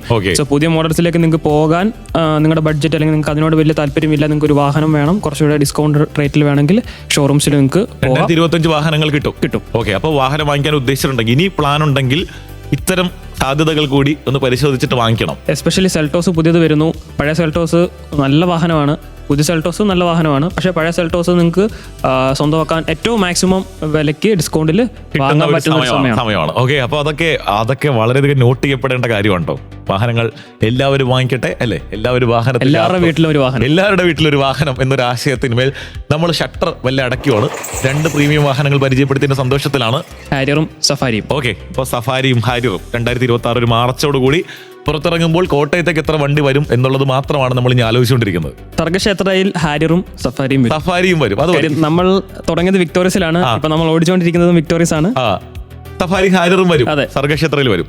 ഓക്കെ, അപ്പൊ ഇത്രയും നേരം ഗാരേജുമായിട്ട് കൂടെ ഉണ്ടായിരുന്നത് വിനുവും കെവിനുമാണ്. അതെ, വാഹനങ്ങൾ ഓടിക്കുമ്പോൾ ഉത്തരവാദിത്തത്തോടും സുരക്ഷയോടും കൂടി വാഹനങ്ങൾ ഓടിക്കാം. 2 വീലേഴ്സ് ഓടിക്കുന്ന സമയത്ത് ഹെൽമെറ്റും, 4 വീലേഴ്സ് ഓടിക്കുന്ന സമയത്ത് സീറ്റ് ബെൽറ്റും ധരിച്ചുകൊണ്ട് ഏറ്റവും ഉത്തരവാദിത്തത്തോടും സുരക്ഷയോടും കൂടി മാത്രം വാഹനങ്ങൾ ഓടിക്കും. കേട്ടുകൊണ്ട് തന്നെ ഇരുന്നോളൂ സർഗക്ഷേത്ര 89.6 FM. കാതോരം കരുതലായി, കാലത്തിനൊപ്പം. 89.6 FM സർഗക്ഷേത്ര.